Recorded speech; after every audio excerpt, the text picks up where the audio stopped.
Welcome to part 2 of Defending Democracy, the importance of a free press. The series focuses on institutions foundational to our democracy, which come under stress during trying times, but which ultimately persevere when our democracy is working. A little bit about us at New Jersey 11 for Change, in case you're not with us yet. We're a grassroots, unaffiliated group dedicated to fostering community engagement in our political process. And when we're not knocking on doors or writing postcards, which is pretty much all the time, we're running events like this because we all know that educated voters make the best voters. I want to give a quick shout out to some of the other directors in the room. I'm not sure, Siley Amelenda's over there, our executive director. Judy Kelly is somewhere, our field director. Elizabeth Juveler is stuck in a hospital visit, but she's our political director. And then you will also notice Karen, Liz, and Bridget, our media team, who I thank very much for helping make this evening happen. And I'm Lori Beecham, the media director. I also want to give a special shout out to all the people here who are on the ground every day on the front lines, talking to their neighbors and getting out to vote. We don't need to tell you how important the midterm elections are this year.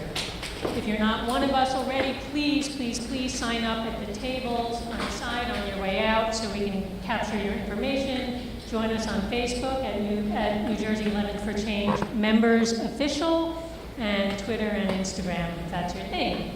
Finally, please note that you have index cards on your seat, so during the program, if you have a burning question you don't want to forget, jot it down, and we'll be collecting them about 3/4 of the way through, and then we'll get to as many as we can during the Q&A. There's also information on the way out about other groups that are having interesting presentations as well. There's one from Indivisible for Democracy, and you'll see that on your way out too. So, with that, I'm going to throw it to Julie Burstein, who's going to be moderating our event tonight, and she will introduce you to our wonderful panelists that we're so lucky to have. Julie is a Peabody Award-winning radio producer, TED speaker, and author of Spark, How Creativity Works. So with that, please join me in giving everyone a warm welcome.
Loves about FDR, and he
All right, so, yes, there I am. Okay. Now I don't need to shout. Before we talk about what's happening today in terms of freedom of the press and our democracy, and I know we're going to get to that, I want to look back into our history at the text of the First Amendment, which was adopted on December 15th, 1791. And here's what it says. Congress shall make no law respecting an establishment of religion or prohibiting the free exercise thereof, or abridging the freedom of speech or of the press, or the right of the people peaceably to assemble and to petition the government for a redress of grievances. I kind of wish that was read at the beginning of every meeting at the White House, but I think that it's good to read it out loud as often as we can. And John, I wanted to start with you. And the question is, why was this one industry, the press, actually put in the First Amendment? Well, I think you really have to look back to, I'm a historian, but not a historian colonial. Oh.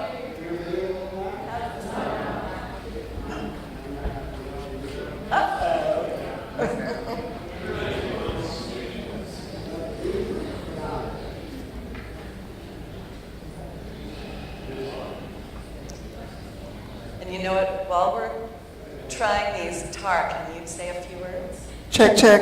That one works. Okay, you're good. And how about you, Joel? All right. I'm not going to take that one, man. All right. Pipes, consistent pipes, figure out reject. So can you read that? You heard okay back there? A little. Okay. So, as I said, I'm not a colonial historian, and I don't put everyone on TV. Yes, I'm not a doctor. Not a doctor, I don't put everyone on TV. But the founders came out of the Enlightenment, and they were responding to a series of Enlightenment thinkers, like John Locke. He described his philosophy as life, liberty, and property, pretty close to the pursuit of happiness. For certain people, I would say, yeah.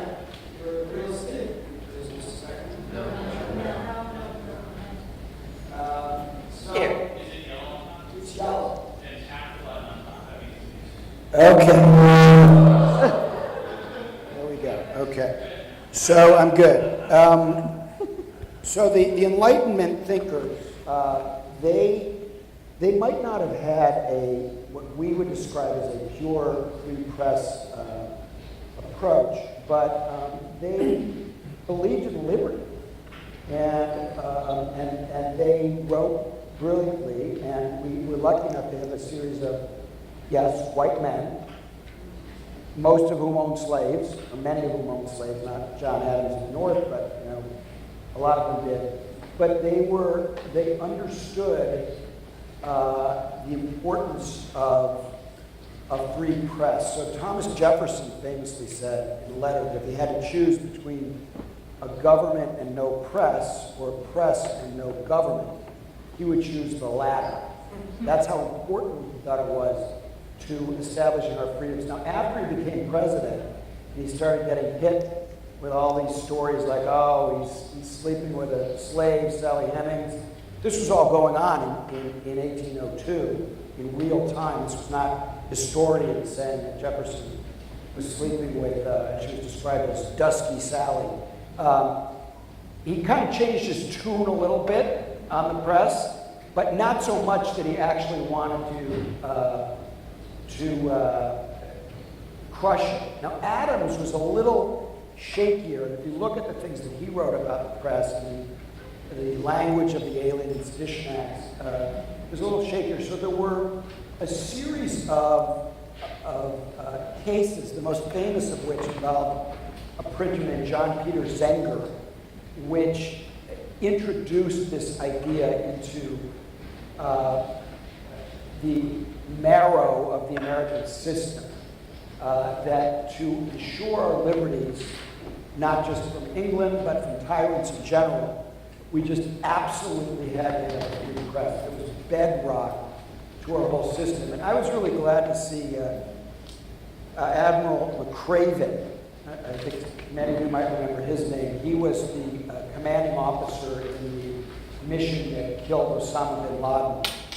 He's a retired admiral. And he gave a speech recently in which he said that, you know, of all of our freedoms, the one that is most connected to the survival of freedom and survival of democracy is the freedom of the press. And so it's good that, you know, sometimes you tend to stereotype military leaders, or they're the ones who stage a coup d'etat and shut down the newspapers. But we have a very enlightened officer corps in this country, and a lot of the ones I've met, you know, people like Colin Powell, others, they understand it at a very deep level how important what we do really is. Joel, you know, leaping ahead now several hundred years, do we see similar constitutional protections for the press in other countries now? Not really. I mean, if we look at the First Amendment, is a unique conception of press freedom because it's essentially language freedom. And in most other constitutional systems, there are greater lack for restricting the media. And sometimes those provisions are abused. And then there's, of course, an international legal framework as well. And a series of international human rights agreements which also lay out guarantees, individual guarantees, and they're basically protecting the expression of those individual guarantees. The most sort of seminal and fundamental is Article 19 of the Universal Declaration of Human Rights, which guarantees to all people the right to seek and receive information through any media, regardless of frontiers. So the international legal framework is expansive, but the First Amendment is unique. As you look at the First Amendment and the effect that it's had, not just on our government, but on our culture, are there things that you see today that you see grow directly from that First Amendment of freedom of speech and of the press? You mean domestic? Domestically, I mean, things like the internet. You know, are there things? Okay. Yeah, I think that obviously the kind of framework. So in some ways, yes, I think this is where you're going. So in some ways, the internet is a kind of global extension of the First Amendment. You could sort of say the kind of values, the kind of libertarian ethos that informed the creation of the internet sort of created a framework in which those values were extended internationally. And if you look at some of the conflicts around the world, they sometimes framed as governments around the world saying the internet is a kind of imposition of a sort of free expression value in our culture. And our culture has different kinds of values, for example, around protection of honor and protection of certain sacred symbols. And sometimes when you look around the world, that's exactly what the conflict has emerged. And so you see a lot of the kind of repressive strategies that governments are employing around the world, and some of them in opposition to this framework that they see as a kind of cultural imposition. And that's one reason you see around the world there are more journalists in jail than they have at home, according to jail research.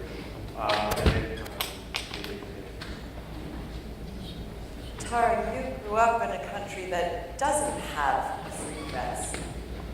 Growing up in Singapore, when you would read the paper, was it something that you were conscious of as a young person? Yes, I was born and raised in Singapore. At the time, this was in the 70s and 80s when I was there, it was a developing country, and it was kind of coming out of the decolonization era. And a man called Lee Kuan Yew was prime minister, and he was considered to be the father of modern Singapore. And he believed that for democracy to work in Singapore, and it is a democracy, and it has gone on to become an incredibly wealthy and highly functioning country. He believed that for democracy to work, the press could not be free, that free speech was dangerous to the proper functioning of a democracy and for the growth of Singapore. And his beliefs were in part because of the history that had preceded that moment in time. There were racial riots and unrest, and they felt that if they didn't have controls over that, they wouldn't be able to survive in democracy. And so, for the most part, I think there was a lot of buy-in to that theory that free press was a luxury that was working in the West, and Singapore was using a British model for democracy, but that they weren't ready yet to have a free press for their democracy to work. What's amazing is how powerful Lee Kuan Yew's views were. He was a brilliant man and very, very influential among leaders, conservative leaders all over the world. I remember Dan Quayle, when he was vice president, said Lee Kuan Yew was his favorite world leader. And he was especially influential with the Chinese. So they've basically developed a model for China that is based on Lee Kuan Yew's thinking. And obviously a huge factor in restricting press freedoms around the world. And it's getting worse in China. And to be clear, the way in which the press was not free is different from how you might imagine. It was not like North Korea or some of the other countries in the region. There was a lot of foreign press. There was a lot of information exchange. But there were very serious defamation laws that were often used when the government didn't like what was published, either domestically. And also, foreign media that worked there were always under the threat of having their circulation limited. And so they were kind of hit in the wallet, which was in a way the worst place to hit them, and a very effective tool. So it's not that there was no information or that there was no media. It's just that there were certain things that were off limits, and the government was not shy to come down very heavily on people that were saying things that they didn't like.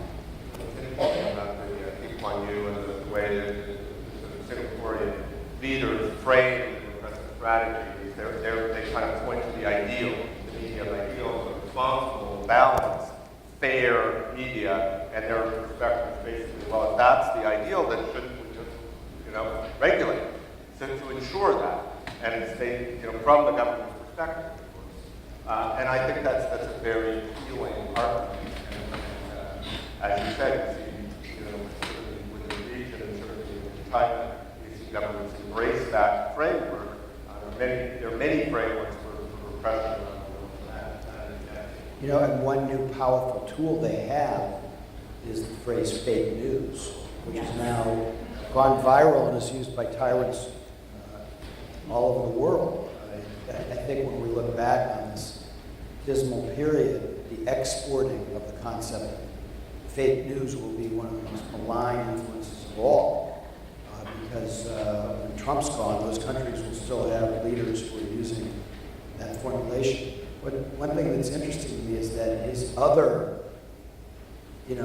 line of attack to call us the enemy of the people is so crude. It was Stalinist, Maoist, and the Nazis also used it. He had the trifecta with that expression, enemy of the people. All three of them used it.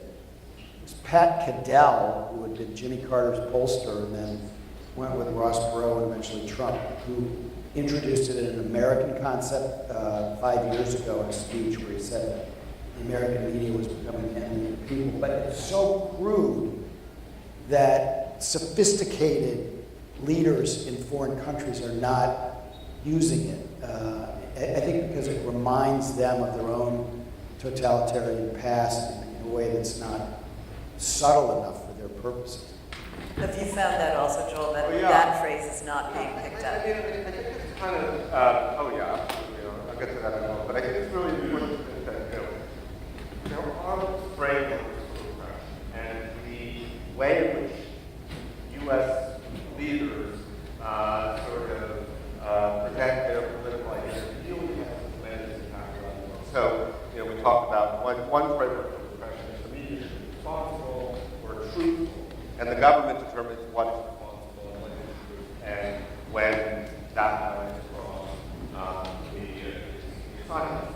Another framework that we saw, and this is back to the data here, is anti-terrorism. And so one of the things that we saw, if you look at our data, in the year 2000, for example, there were 84 journalists in the world. At the end of 2000, there were about 100. And much of the crackdown was around the concept of That the journalists were terrorists. Journalists were terrorists, but when they wrote about terrorism, they supported terrorism, you saw the option or against this. It's a phrase, and you saw the number of journalists in prison around the world slowly rise over the next day. And now we have a new framework, which is adopted, at a very wide rate, and that's the state of safety. And so one of the things that we did in documenting over a very long period of time is journalists around the world, what we call policy determinants. And the number of journalists around the world, President Trump took office at the end of the year's race, and it gone from something like 9 to 23. So it's increased quite dramatically. And we'll see every year that we're continuing to rise. And we're seeing leaders across the political spectrum opportunistically adopting their fake news to justify repression of media. In several countries there are fake news laws that are being strengthened, and so governments are actually criminalizing publication of fake news. So yes, it's a gift to autocratic leaders, and it is a growing justification for repression of journalists and censorship of Tara, do you find among your students, and they may not be really focusing on this, but that this idea of fake news is something that's filtered into their concerns about becoming journalists? Yeah, so I teach journalism to undergraduates at Montclair State, and some of them may plan to go on to become journalists, others may not. They're just taking the class. But I think for sure the idea of fake news resonates with them in many ways. These students in our classes now are kind of the Generation Z, they're being called. They grew up in the smartphone generation. They're social media creatures, they're digital creatures, and they are highly, highly familiar with information that is incorrect but takes on a life of its own and kind of goes out there, whether it's on social media or viral videos. So it's not just journalism, as you and I would recognize it, that has this kind of risk of being fake. For them, it's all different kinds of information. I feel like I defer to no one in believing that Trump is the biggest ignoramus who's ever come into view in American politics. But instinctively, he's very shrewd in understanding the media. And he was, I remember when he was running, I said, Donald Trump is the most experienced candidate who's run for president in recent times. People said, well, what do you mean? He's never served the government. What are you talking about? said he's the most experienced candidate in the most important area, which is the media, because for 35 years, he had been surfing the New York media and manipulating New York media, sometimes just by giving hungry reporters to government a lot of food when he wanted them to cover stories, sometimes as an anonymous source. He knew all the tricks for getting more publicity, and it's hard to believe, but less than 2 years ago, fake news meant something else. It meant that the Russians were planning stories like Pope endorses Hillary Clinton. And if you go back to the origins of the phrase fake news, which started coming out like right after the 2016 election, it was when more details came out about what the Russians were doing and something called the Internet Research Agency, what they were doing. They had these guys in Macedonia who would just crank out fake Facebook stories. And there's a statistic in the New Yorker this week that it's now believed that 80% of the American electorate saw at least one fake news story during the campaign. And when you think about how close the election was, I think you could reasonably conclude that people tend to believe what they read, and not all of them were influenced by it. We'll never know exactly how many were influenced by it. To say that none were, I think, would be a mistake. So it's quite possible that real fake news changed history. And it's interesting, both, Tara, what you're saying and what you're saying, John, is that this ability to manipulate our perception of the media also capitalizes on something that we're anxious about, which is what can we believe? Because of, and Gen Z probably is better at it than I am, getting so much thrown at us every day and trying to parse what is true and what's not. When you work with your students, Tara, do you work with this idea of media literacy and how to actually identify what is true? Sure, that's definitely one of the things that all the faculty are working on in media. Part of our job is to get them going with what we call a news consumption habit. You'd be surprised, even the journalism majors come in not really, regularly reading the news or listening or watching. And so as part of what we do is to get them going and explain to them how they can, develop a media consumption habit and how to consult good sources and the difference between, okay, so you're getting your news on Twitter, but what are you following? That's crucial. It's got to be reputable sources. And I think they understand that, and it's definitely part of our mission. Whether you go on to become a journalist or not, we want you to understand what's good news and what isn't.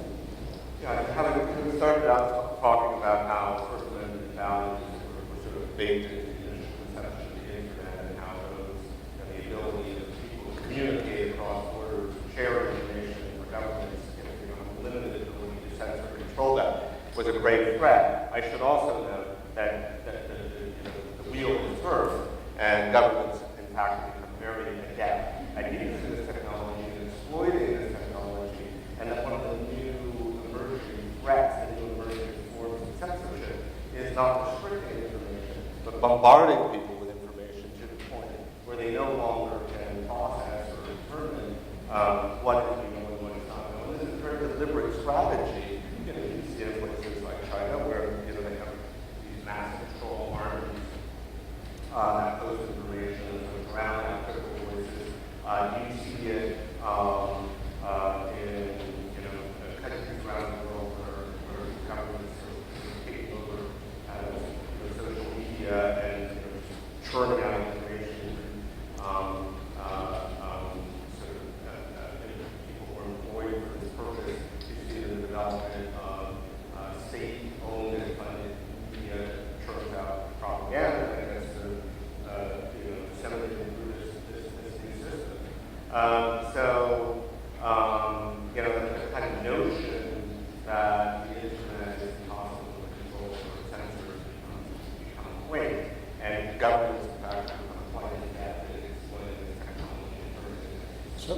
question about that. So they call it the Great Firewall of China. Yeah. But it used to be that there was sort of an arms race between the average hacker and the government, and it used to be sort of a little more equal. Yeah. I feel like the hackers, good hackers, are not penetrating that wall as much as they used to. Are they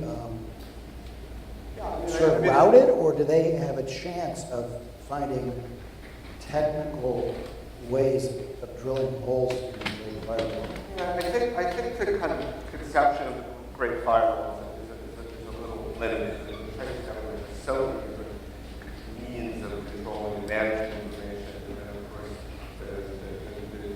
the Xi government has become infinitely more repressive and determined to kind of control information. I mean, the previous government had this notion that the media could be on the side of the government in its efforts to root out corruption, and so they encouraged a certain amount of reporting that exposed even, not at the highest level, but at the provincial level. And the new framework is very much opposed to that. And so there's so many different strategies that the Chinese government is using to manage and control information. One, of course, is the Great Firewall. It's one of the few places in the world where, of course, the U.S. technology companies don't want to approach, and that's been very advantageous in terms of this strategy.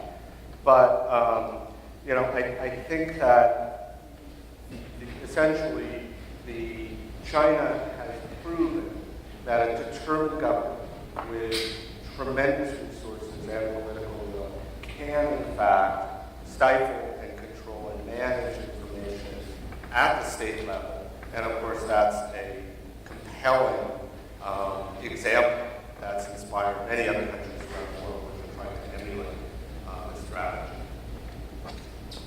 When you look at what's happening here in this country, and John, you mentioned this, there is the attack on fake news, but there's also this attack on enemy of people.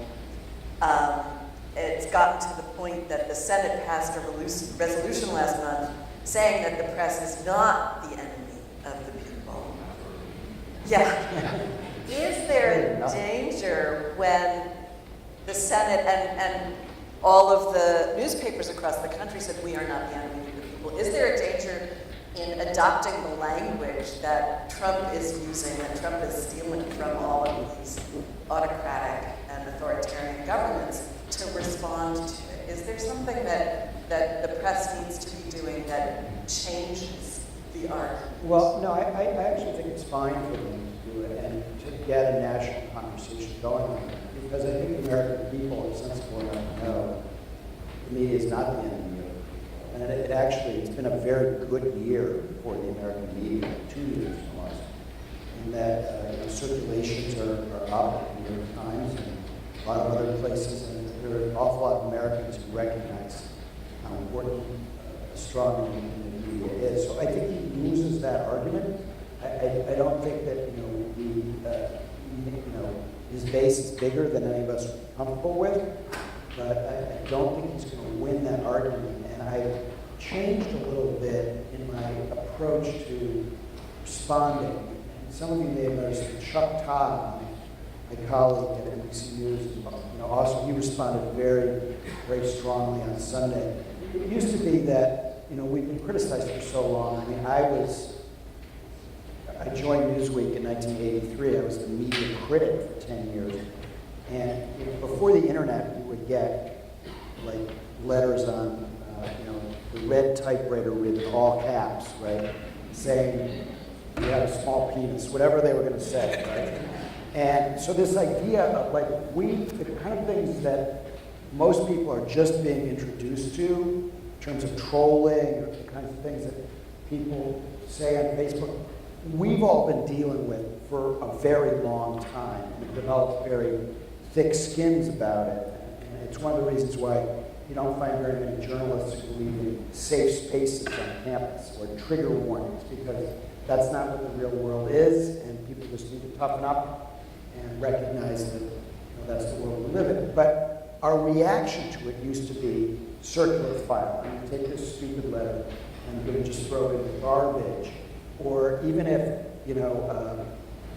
politicians have been attacking the press forever. I covered the 1988 campaign, and George H.W. Bush had a button that said, "Vote Bush, annoy the media." It actually goes back to 1964 when the press corps at the Republican convention, they were booed repeatedly by the Goldwater delegates. Annoying seems so calm. Yeah, that does seem exactly. my point. I'm sorry to be long-winded on this point, but, No, but the point is that we used to just ignore it, and now we say, "No, it's on, baby. We're right back at you," and we're not going to let you say these things about our media, about our democracy, about our country. And if you want to say we're not fair and balanced, go ahead, say it till you're blue in the face. But our first obligation is not to be balanced. It's not to suck up to our readers. Truth derived from facts. That's it. Everything else is bullshit. And we will be right back at people who don't recognize that. Tara, I know you work with your students a lot to look at how do you find the truth? How do you develop a kind of journalistic way of approaching that question? Well, yeah, I think, the fundamentals still hold up. We've got to adapt our teachings to, technology as it's developed. And it's changed quite radically over the last 15 years. But at the end of the day, the fundamentals are still there. Good reporting, going out and doing the work yourself, interviewing people, not relying on rumor. In many ways, from my perspective, I don't feel alarmed. I feel like I've come from an environment where the media was not free. And I feel like the media is under attack right now, but not in any dangerously fundamental way. That, President Trump has made an enemy of the media, and the media, as Jonathan says, kind of fighting back, which I think puts the media in a difficult position, frankly. It does. I think it's pushed them, to be more left and more open about their politics than I think many of them would like to be, and I think that in a way is problematic. But essentially, the press in this country is still free. And, the strategies that you're describing, I don't see anything near what's going on in the world really happening here. Its reputation is under attack, for sure. And the one thing that I think, we've been working on as researchers and scholars at Montclair State is its way of making money is really the biggest threat to the media in this country is the lack of, particularly for local news, sustainable finances. So I find what's going on with the media and Donald Trump at the national level to be kind of interesting, but I don't feel alarmed in any kind of, I don't feel like the democracy is a threat. I think, in fact, the system's working, kind of holding up. And that President Trump is sort of testing it in a way. Well, I'm not quite a segue, but go ahead. no, you go ahead. Yeah, I mean, I think that if you don't try and lay all the challenges the media is facing at President Trump's feet, you realize just how profound the crisis is. I mean, first of all, there's a tremendous crisis in local media.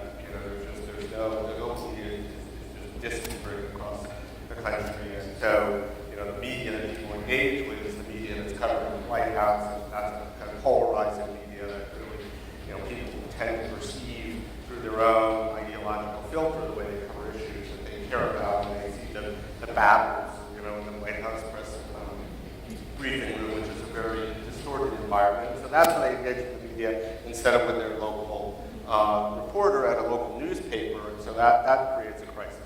Then you have, we created something at the beginning of last year called the U.S. Press Freedom Tracker, and basically all the different kind of organizations that monitor press freedom in this country got together and created this database and website. And what does the data show?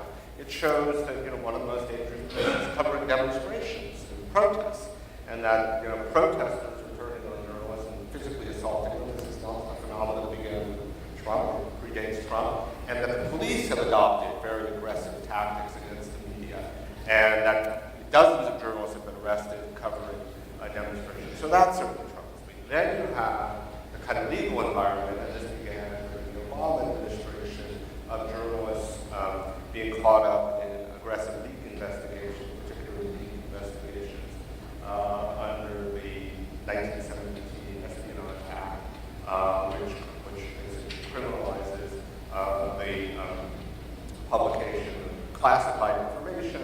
And so in order to prosecute these cases, journalists have been sort of ensnared and subpoenaed in the battles over the subpoenas. And there were 17 such prosecutions during the Obama administration, more than during any administration in U.S. history.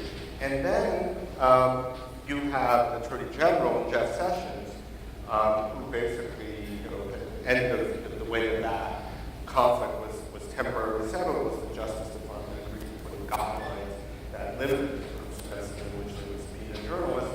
Jeff Sessions, in his confirmation hearing, said that he did not feel bound by those guidelines. We still don't know what his feelings are, but he has indicated that he's aggressively pursuing dozens of leak investigations, and we've had at least 4 leak investigations under the Espionage Act involving leaks to media organizations. Journalists have not been required to testify in those cases. And then one last thing, let's also not forget what happened at the Capitol Gazette in Maryland. 4 journalists killed, a media worker killed. It was not something that was related. This was a long-term grievance from some apparently mental illness within that community. But if you are a small-town newspaper, you probably have somebody in the community who's got a grievance against you. And it's just the sheer volume. Just to put that into context, the U.S. because of that killing is right behind Afghanistan and Syria in terms of the most deadly countries in the world for the media right now. And we're seeing escalating threats. These really alarm me. I don't want to kind of suggest that journalists are not doing their job because they're getting these threats, and I also agree with you that journalists have pretty thick skins. But let's talk about the guy who was recently arrested for threatening the Boston Globe newsroom. He had similar kinds of incidents with threats against CNN. Individual White House reporters say they're deluged in very serious threats. So I think that we are experiencing a significant crisis that's historic. It's been exacerbated by some of the heated rhetoric that President Trump has been using, but it didn't begin with his election. Right, and the Boston Globe is very troubling, and I think this likely will end with more American journalists killed. The Boston Globe case, somebody called and said, you're the enemy of the people, you have like fake news. Trump talked one time to kill you, and it sounded like he meant it. So there are more death threats than there used to be. I think that the future of the American media is just totally tied to midterms. Totally tied to midterm elections, results of the midterm elections, which is why I tell people stop wringing their hands and start ringing doorbells, which is what all of you are doing. Because, the president will be significantly emboldened if the Republicans manage to hold the House of Representatives. It is far from a done deal. The Democrats have to carry more than half of all the toss-up races. They have a lot of built-in Democratic advantages. Democratic voters have not voted in midterm elections in the last 2 midterm elections. Tens of millions fewer have voted in the presidential So it's quite possible, whatever you're reading, whatever levels of overconfidence you're hearing from pollsters were wrong, because this is very much up in the air. And Trump just this week threatened, he asked the Justice Department to look into the New York Times. Made it sound like a national security issue, that they ran an op-ed piece that had nothing to do with national security by somebody who was mainly anonymous. And whatever one thinks, I don't happen to have much respect for the person who did that, but whatever one thinks of that, or could even be critical of the New York Times for doing it, unless he's a more senior official or whatever. The idea that this is a national security threat which should be investigated by the government, it really does take you back to Nixon. Why is it happening with reporters? And it will get a lot worse after the election. I'm really troubled by Mike Pence, who never takes any grief for this. So the only time I ever interviewed Mike Pence was about 15 years ago.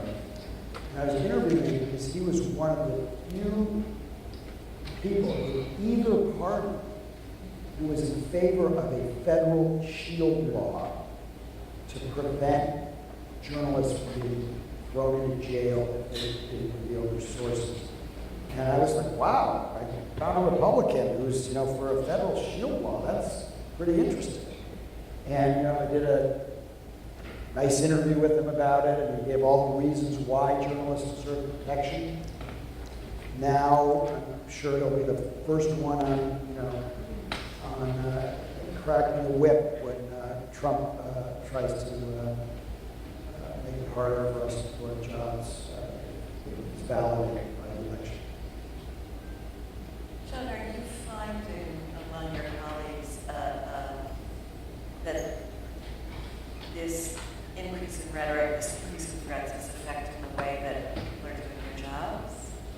I don't think so. I don't think it's effective, but it does make them realize that, especially some of the better known ones, who are really getting a lot of threats, that it's riskier. It might not be as risky as in some other countries, but it has an element of risk. It was one of the things that's always been great about the United States is peaceful transfer of power, and we don't, shoot people, except in school guards, I guess.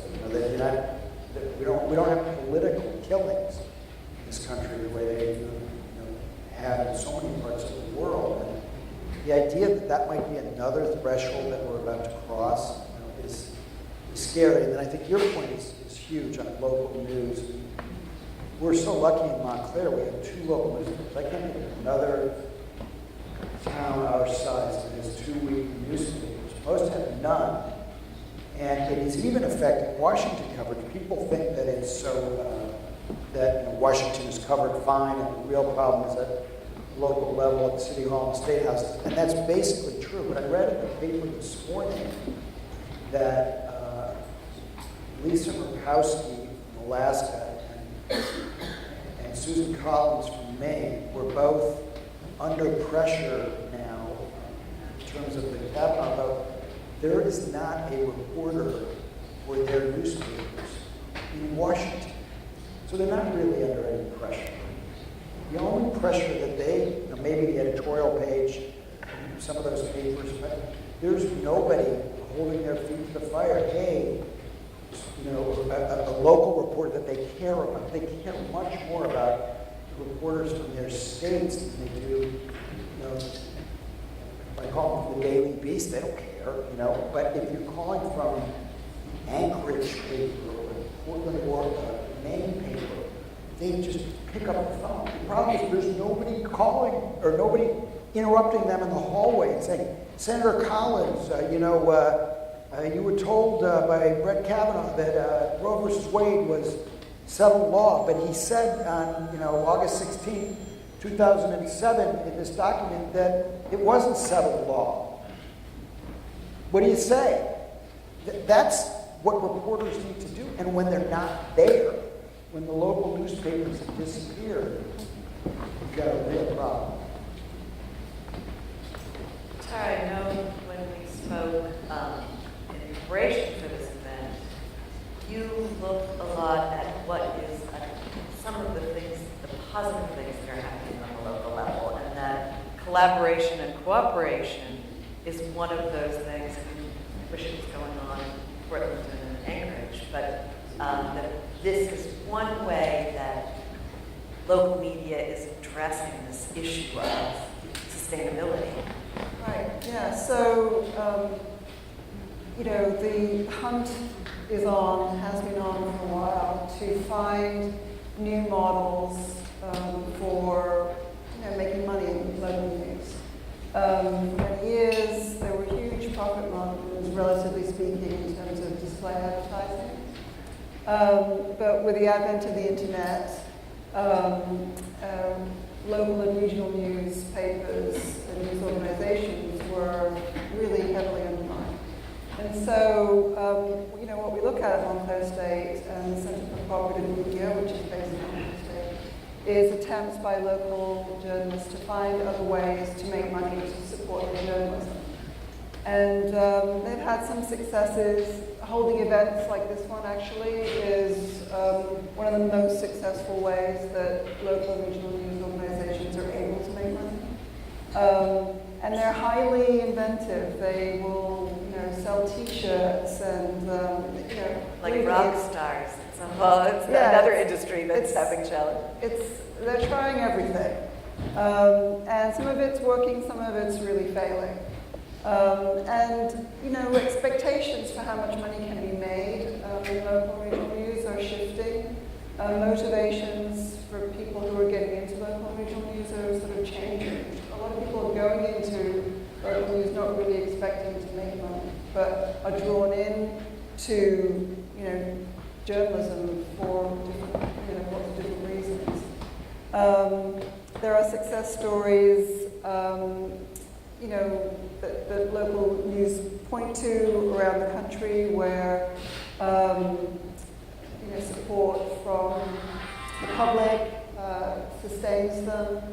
And another thing that we're looking at and trying to foster is collaboration, which used to be, when I was working at the Daily News in New York City, journalists did not collaborate with each other, right? We lived to scoop each other. And we were hardwired to do anything but cooperate with our, competitors, especially in the New York media market. It was really highly, highly competitive. So, some of us journalists have had to get over that, frankly, because in a way, the only way to survive is to work together. So, for example, in Oregon, I interviewed this regional newspaper, the director of a chain of regional newspapers, and he realized that Oregon had, for about a decade, been collecting data on concussions at the high school level. But all the information was stored at individual schools or little school districts. And he wanted to do a statewide study. He realized that there was all this data out there that if it was collected, could be analyzed and be really informative in terms of the high school concussion discussion, they called it.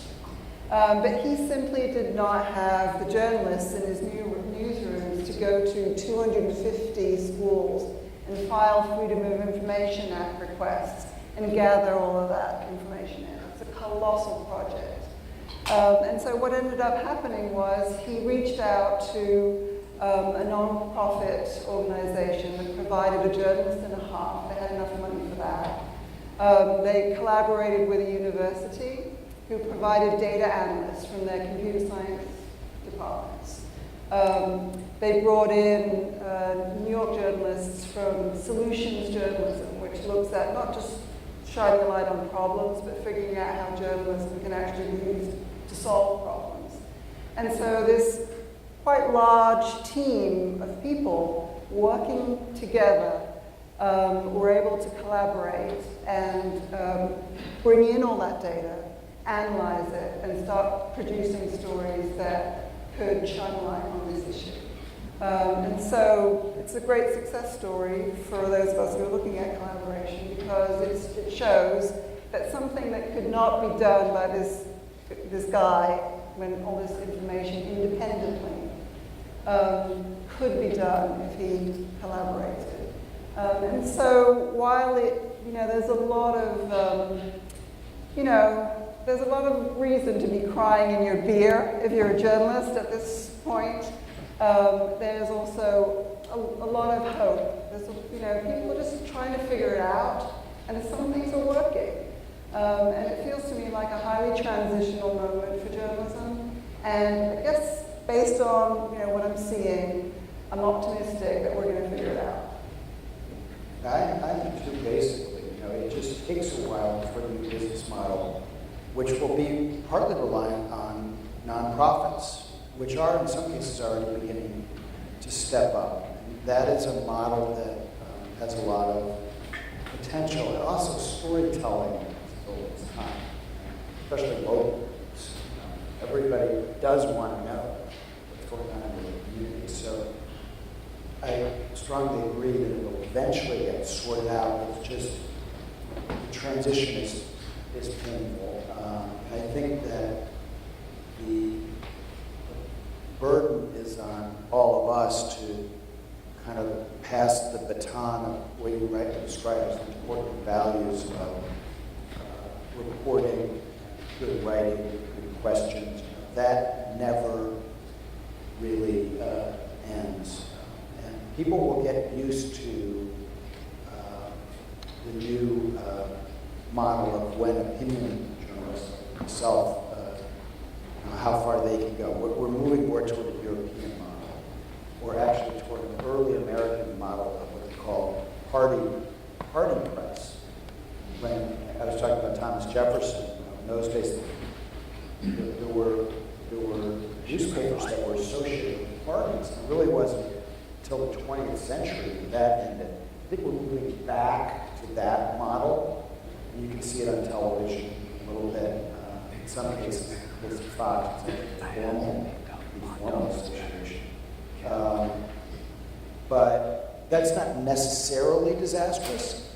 I do agree that for reporters who are not in the business, it can be problematic, as you put it, for them to be lumped in with the yackers, the people who are just paid to express their opinions. But I think that's also a transition that we'll be able to make, and that people already are able to distinguish between the two. Yeah, I mean, I wonder if you guys have noticed, even within the last maybe 10 years or so, how many of you used to have a subscription to a newspaper or used to buy one off the stand and then let it go because you could get it for free, and got used to the idea of being able to get your information for free and not paying for it? I feel like there was a distinct cultural shift there, particularly for printed, for the written word. Yeah. Not so much in the other media. Well, this is what drove us all out of business. It was a decision in the mid-90s. Newsweek still exists, but when I was working there, we had 20 million readers, and we had a paid circulation of 3 million readers a pass-along rate. So we had 15 million readers total. And now they have a paid circulation of 100,000 additional. So what happened? There was a decision made in the 90s by many news organizations, basically all news organizations, that websites would just be to promote the print product and the print newspaper or magazine. So just, this new medium, this new internet thing, just do it for free. And then people got used to it. So then later, the New York Times had to figure out how to put the toothpaste back in the tube, and they've done okay with it. The Wall Street Journal has done okay with it, but a lot couldn't get away with that paywall. And now I think it's, if you don't pay, if you're not subscribing to the New York Times Washington Post, at least online. I think it's almost an unpatriotic act. You just, you have to have that high quality information. You have to pay for it. If you don't pay for it, it's a free ride. And you just get it from your friends on Facebook. Or engage your Facebook driving the rest of the business. So it's really important to roll into a wallet and subscribing to various publications. So we're going to take questions from the audience in a minute, but where I'd love to end with myself is I've heard a couple of things. Most of us in the audience are not journalists, and so it's thinking about what are the things that we can do as this transition is going on, as all these threats are coming. What's our responsibility as consumers of news to be able to keep a free press in this country? One is pay for it, I hear that one. And another is this idea of voting. What else? What are the other things that we might be able to do as citizens to make sure that this value, this American value of a free press remains something that our kids get to talk about? I can talk about an area where I know it's my opinion, which is the defense of press freedom. And of course, I do want to emphasize that it will fundamentally helpful, and most of the work we do is defending frontline journalists working in journalism, professional life, cases, hospitals, very careful, all Syria and Iraq. Nigeria, and Philippines. So, that's where our attention is focused. But we do think that the state of the media and the value that we as Americans place on press freedom has a fundamental impact on the whole environment. So we're focused not only on the defense of press freedom in this country for its own sake, but because we believe that it has a sort of outside influence on press freedom. So the one thing that I would worry about is that press freedom A partisan that issue. would be terrible. If press freedom were perceived as a democratic, not a Republican value, I think that there's coming to a point of consensus that is sort of articulated in the First Amendment would run. So one thing that Americans who care about press freedom can do is fight against the impulse to make this a partisan value. And one of the things that I think press freedom around the world, defending press freedom defending the freedom of the media that you believe in and support, that's easy. If your news source is under threat, doing what press freedom is about, defending the right of the media, and you don't, even if you respond. And so I think in this moment of partisanship, that's something that we do. And I think it's really important that we, as news consumers, look for the opportunity to stand in defense. So, when we see a media outlet that we disagree with under threat, it's much more important that we stand up for that media outlet than we stand up for the media outlet that we agree with. And so that's one of the things we're going to speak out about testimony. And one of the things that we have this tremendous opportunity because of social media. It's very important because I believe the very valuable principle is under threat that everyone who believes in this principle publicly is. So any opportunity to do that through your own personal expression, I think is valuable. So this is a huge point. So there was a Fox reporter, James Rosen. Yeah, and he was subpoenaed in the Obama administration. And you're absolutely right. It's very important to stand up and irrespective of politics. And just to bring the conversation full circle, everybody maybe read in school what Patrick Henry said. I don't agree with a word you've said, but I'll defend to the death the right to say it. And I think the reason I'm a little less worried about it in a larger sense is that, first of all, this idea of a Republican Party hating the media is old. It's at least 50 years old.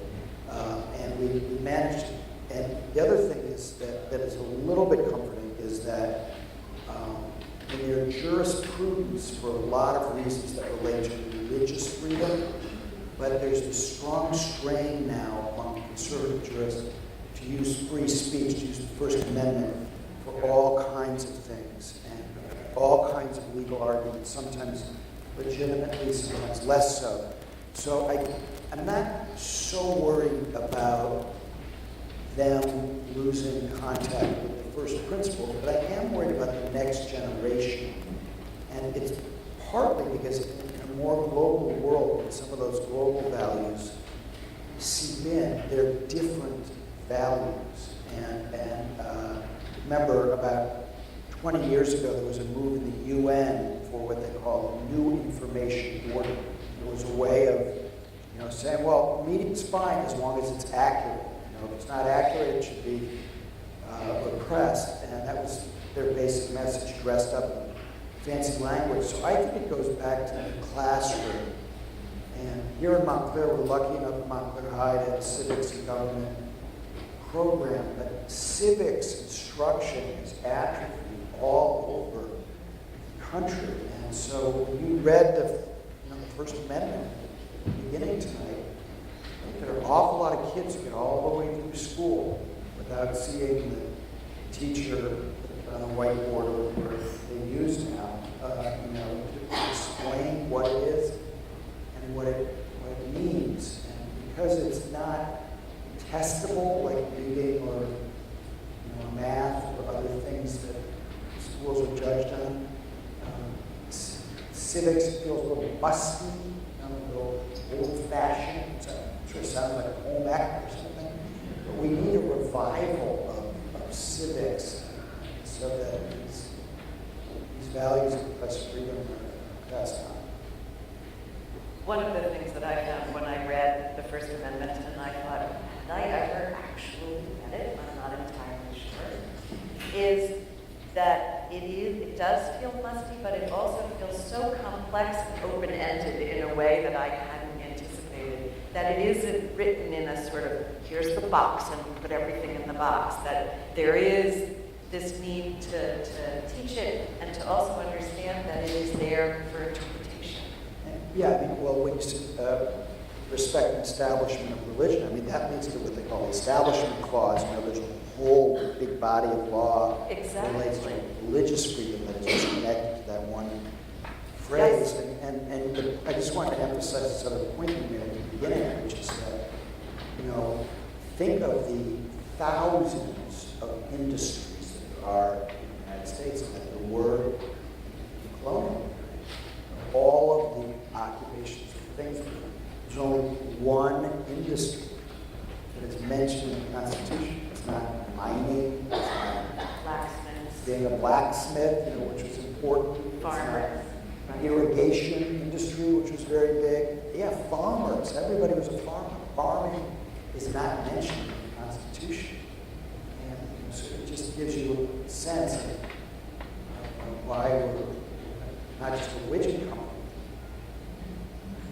Well, I guess I have one note of optimism again. Thank you not to for be that. Pollyanna I or- like having some optimism. It's good. But when I started teaching journalism 17 years ago, one of the things that used to happen was that the New York Times rep would come and meet with us and try and encourage us to put a subscription to the New York Times on our syllabus. And we'd have meetings, and then we'd have all discussions about how newspapers were going to be delivered to campus, and then how they would be distributed, and how the students would get them, and then we'd have to tell the students to bring the paper to class, and we'd go through it, and all of those steps, failure could happen at any point. But now, 15 years later, we have a much reviled device that could be the solution to everything. Because all that effort that we need to expend to get students to read the news, all those complicated steps have been eliminated, and now they come into class with this device, literally in their hands. And so it's become, in a way, a lot easier to get them to consume news. And I think there have been studies that suggest that many Generation Z kids are consuming more information, more news than their predecessors. The question is just to influence them to be consuming the good stuff and to be able to be savvy consumers. Do you know about Steve Brill's new position? Steve Brill, longtime journalist, author, founder of Report TV and the American Lawyer, and a lot of other things. He is just unveiling a kind of a good housekeeping seal of approval company that has hired a number of people to, it's sort of like the check box, the check mark that you have on Twitter accounts, on certain Twitter accounts, where they're verified, so that people can't pretend to be a celebrity. And they're doing that, they're going to do that with sources of news, so that they're going to rate them on reliability, so that people have some kind of guide as to how reliable sources are. So we have we have a lot of questions from the audience. I don't think we're going to get to all of them, but I would love to ask you some of them. But first, thank you for leaving us with some optimism and some idea of what we as citizens can do. So the first question is, did the media help get Trump elected with wall-to-wall coverage, and now should the press cover every tweet? I think that Donald's formulation is fair. I mean, Trump has an uncanny ability to manipulate the media, and it wasn't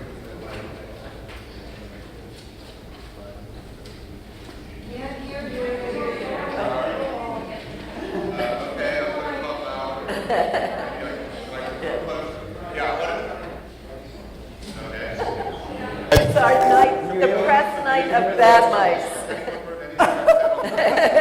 Yeah, it worked, it did. I think they must I would just say, I actually agree with the question. I do think, the premise of the question, I think the media's been quite good on Trump since the election. It was quite bad collectively, and the media is, it's hard to be too, generalize easily, but generally speaking, before the election, the media did not do a good job on Trump. The questions were not tough. He would go in, it was always the threat that if you asked him a tough question, you wouldn't be let in again, right? So he'd go on all these talk shows, he'd go endlessly on CNN, and he would be given Morning Joe, which is now very anti-Trump, but at the time, softball after softball before the election. And because he understood that, and sometimes he'd even say explicitly beforehand, if you ask about this, I'm not coming back. And so he used that access, and he still does that. Nobody's noticed, but he hasn't held a press conference since he was first president. I mean, we haven't had that experience literally since Herbert Hoover. FDR held 2 a week, which was a lot. That was a big change from none to 2 a week.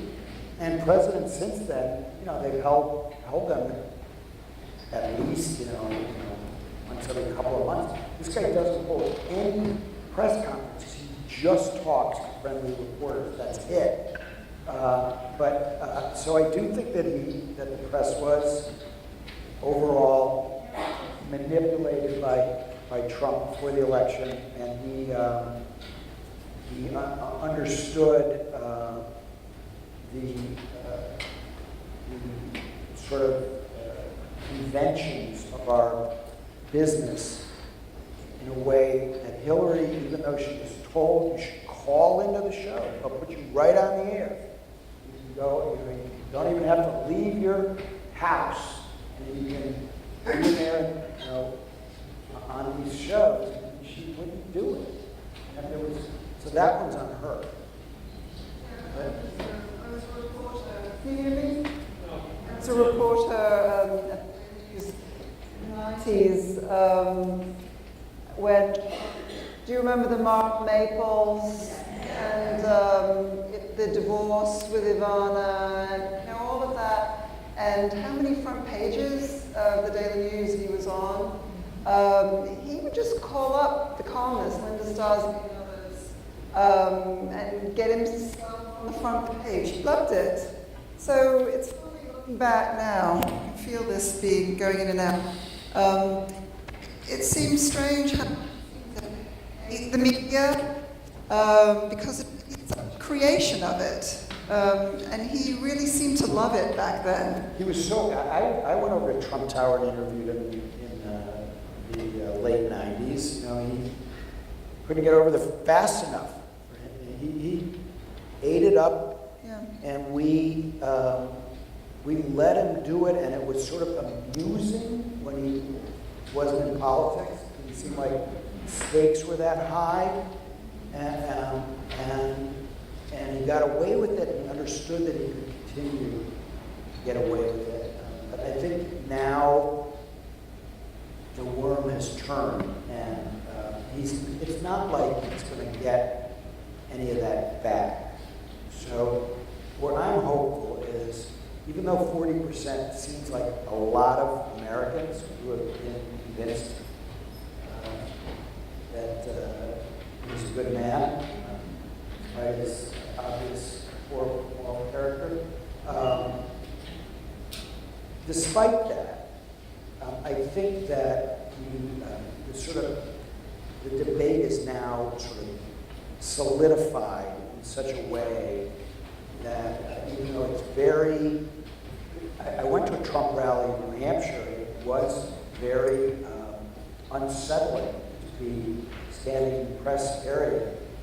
Notwithstanding that, I think the strong majority of the American people are on to him, and even if they're not on his side, whatever he's trying to do to manipulate us is no longer working.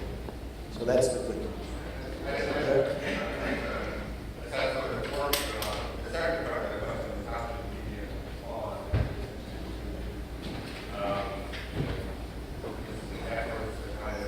Monopolize attention. Basically what we do is I like to talk about the way we use social media, and sometimes I heard that social media.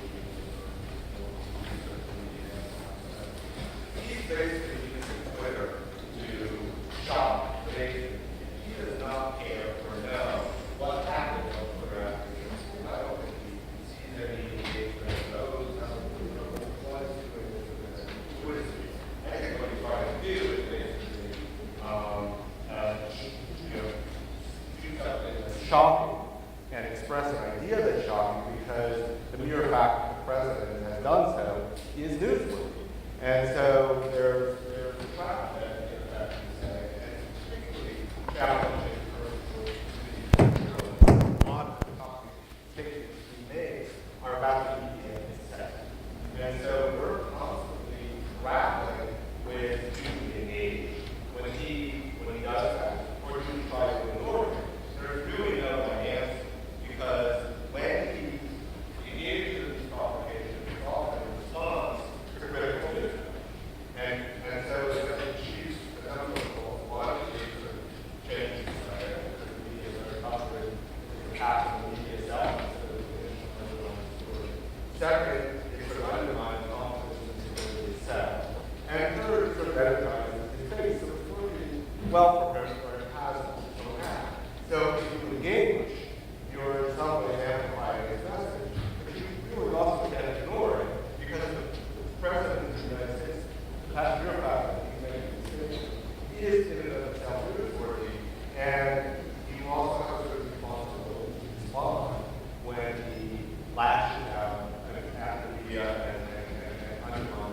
So I think the trick is it does have to be covered, but the trick is to not normalize. Remember when he gave his first State of the Union address, and he was just reading off the teleprompter, all the commentators were like trying to normalize it.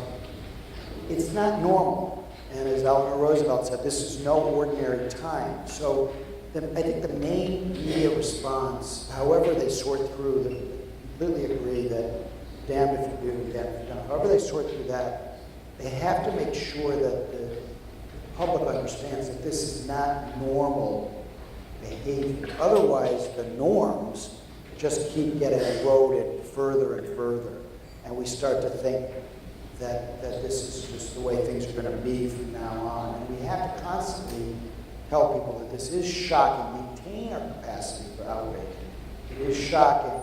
It's not normal, and it will eventually be over. As far as his underlings go, so I think everything the president says is news. I don't think everything Sarah Sanders says is news.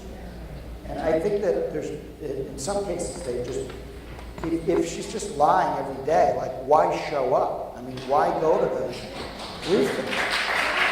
There's nothing that says, if the president says that it's news, you have to report it. If she says that it's not news, especially if it's not true. Okay, next question. I think we'll have time for 2 more questions. Where do you go for news? And how do you decide what is credible?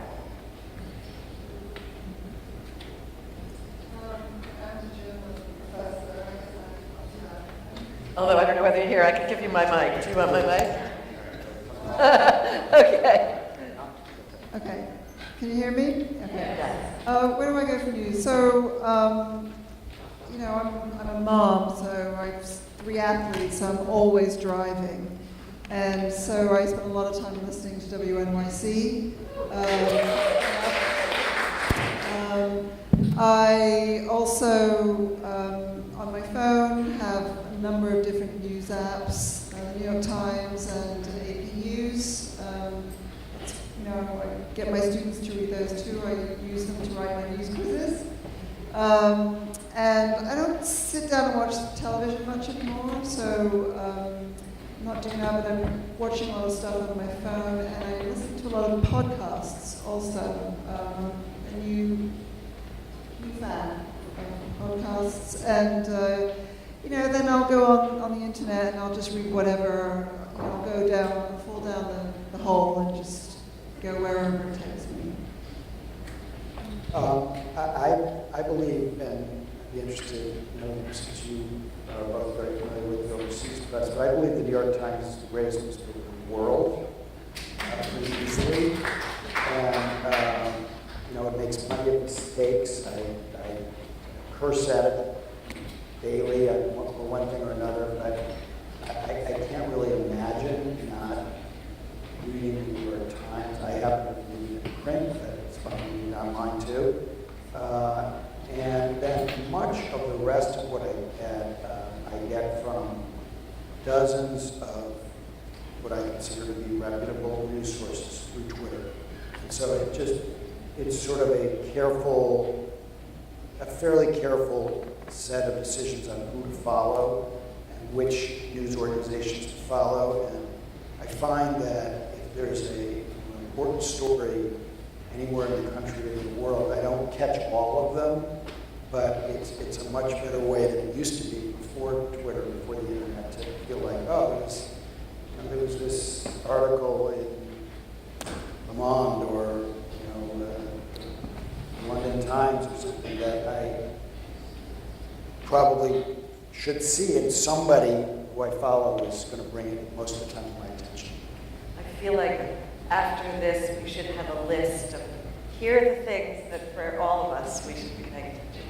Yeah, I think that I probably have similar systems. I definitely read the Washington Post, I read the New York Times, I read the New Yorker, and I listen to NPR, and I listen to podcasts, and I have a curated Twitter feed, and I read The Guardian, but the one thing that I think doesn't come up in these conversations when people ask me what their sort of information diet is search. search is still absolutely vital. So a lot of what I'll do is I'll read something, get interested, do a search, and then comb through the search results. And that will take me in all sorts of odd directions. But a lot of people who are journalists actually get a lot of information through search because they're sometimes going back in time. Read something like, oh, I didn't pay attention to that. So search is still extremely powerful, and it really does take a sort of sophisticated understanding of the information environment to wade through the kind of results that you'll get if you do a Google search and figure out which are the credible sources and how to sort of parse that information. So I would say that the kind of the global information ecosystem is the amount of information that's available is obviously an incredible boon and something that I'm grateful for every day. But the amount of effort it takes to weed through that information and find the credible sources is something that I recognize that takes a certain level of knowledge and sophistication. I wanted to put in a good word for one of my employers, MSNBC, which I started the first week it was on the air in 1996. I think it's never been better than it is right now, and it's been through some kind of bad phases over the years, but they're just some really smart anchors who are sorting through a lot of complicated issues and providing a lot of important context. Their name. They're pretty much all, right now, they're pretty much all doing a good job, including on the weekends. My concern about news consumption right now is that I think for the well-informed person, that it can be paralyzing. And that, I ran into a woman over the summer who lives in the 7th Congressional District, where Tom Malinowski, a former Assistant Secretary of State for Human Rights, who today launched an ad where John McCain was saying nice things about him, was running against incumbent Leonard Lance. And this woman, she wanted to talk to me about MSNBC. She knew everybody at MSNBC. She knew not just the anchors, but the guests, and it was amazing to me how many people she knew. But she didn't know who the Democratic candidate was in the district. And there was just a disconnect there that I found alarming. And I think it's fairly common. I run into people in New York City all the time. They don't know that Max Rose is running against Dan Donovan on Staten Island. They don't know that Antonio Delgado is running against John Kasser, just outside New York. I think people around here know about Mikey Sherrill, but that's unusual. That's unusual, the level, and so I somehow there's a missing connective tissue. It doesn't just apply to elections. I remember hearing Ralph Nader complain about this, that it used to be that there would be great journalism, and then after the journalism came reform. I mean, that's the idealism. People think that we're cynical in our business. You can't be a cynic and be a journalist. You have to be a skeptic or you can't survive. But you need like a basic level of idealism that if you write a story, to put it in the most cliched way, the truth shall set you free, that something will come of it. If you bust somebody, something will come of it, something will change. And about 15 years ago, Nader, I had huge problems with in 2000, but he's a very smart guy. He said, there's somehow the link between those two things got kind of broken. Maybe when the media, and there was so much more media, it became harder to have that cause and effect between citizens reading something and then taking action, or legislative bodies, politicians taking action when they read something. So I guess journalism that I think is most necessary now is the kind that gets you off the couch, not just getting you back for another sort of self-depressed, fetal position about what's going on in the United States. Well, I have to say, I think there are many more questions, but I think we should leave it here. And what I'm hearing, which is making me feel a little optimistic, is that there are ways for us to take in the world, to take in these stories, and that it goes from the New York Times to NPR to our own searches, but that it also means we need to be talking to each other. And that's what I know the 11th is all about. And so I think that this is a great place for us to leave this conversation that could never end. We could keep going forever, but I would like to leave here and say a great big thank you to Jonathan Michael, Harper, and Bill. Thank you. Thank you.